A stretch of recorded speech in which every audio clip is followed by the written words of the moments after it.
கூடிய விரைவில் big pass தமிழினுடைய அடுத்த சீசன் ஆரம்பமாக போகிறது. எனவே கமல் அவர்கள் இந்த ஒரு நிகழ்ச்சியை தொகுத்து வழங்குவார் அப்படின்னு ரசிகர்கள் மத்தியில் எதிர்பார்த்த நிலையில தான் கமலஹாசன் அவர்கள் அறிவிப்பு ஒன்றையும் வெளியிட்டிருக்காரு. அதாவது கனத்த இதயத்தோடு எடுத்த முடிவு இது அப்படின்னும் பிக் பாஸிலிருந்து விலகுவதாகவும் அறிவித்திருக்காரு.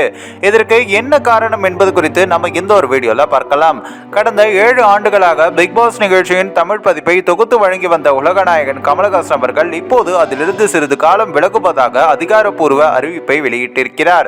இது குறித்து விரிவாக நம்ம இந்த ஒரு வீடியோல பார்க்கலாம். கடந்த 2017ஆம் ஆண்டு ஜூன் மாதம் 25ஆம் தேதி ஒளிபரப்பாகி தொடங்கியதுதான் பிக் பாஸ் நிகழ்ச்சி.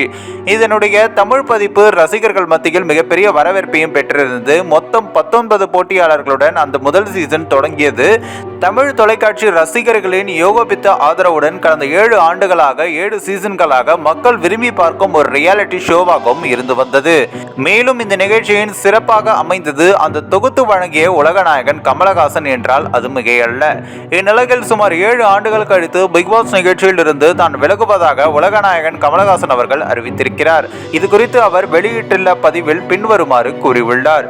அதாவது, இதற்கு முன்னதாகவே நான் ஏற்றுக்கொண்ட சில திரைப்பட பணிகள் காரணமாக தவிர்க்க முடியாத சூழ்நிலையில் நான் தற்பொழுது பிக் பாஸில் இருந்து விலகுகிறேன் எனவும், ஆகவே எதிர்வரும் பிக் பாஸ் சீசனை நான் தொகுத்து வழங்க முடியாது என்பதையும் தெரிவித்துக் கொள்கிறேன். இந்த நிகழ்ச்சியின் மூலமாக என் மீது அன்பு மழை பொழிந்த எனது ரசிகர்கள் அனைவருக்கும் எனது மனமார்ந்த நன்றியை இந்த ஒரு நேரத்தில் தெரிவித்துக் கொள்ள விரும்புகிறேன் என்றும், இந்திய அளவில் தொலைக்காட்சியில் ஒளிபரப்பப்பட்ட மிகவும் அசத்தலான நிகழ்ச்சிகளில் ஒன்று பிக் பாஸ் தமிழ். அதில் நான் பங்கேற்றது எனக்கு மகிழ்ச்சியாக இருக்கிறது. இந்த நிகழ்ச்சியை எனக்கு தந்த விஜய் டிவி மற்றும் அதன் தொழில்நுட்ப வல்லுநர்கள் அனைவருக்கும் எனது நன்றியை தெரிவித்துக் கொள்கிறேன். எதிர்காலத்தில் வரும் பிக் பாஸ் நிகழ்ச்சி சிறப்பாக அமைய வாழ்த்துகிறேன் எனவும் கூறியுள்ளார். இந்த ஒரு வீடியோ குறித்து உங்களுடைய கருத்துக்கள் குறித்தும் மறக்காம கமெண்ட்ஸ்ல சொல்லுங்க. நம்ம ஏஷியநெட் நியூஸ் தமிழையும் தொடர்ந்து ஃபாலோ பண்ணுங்க.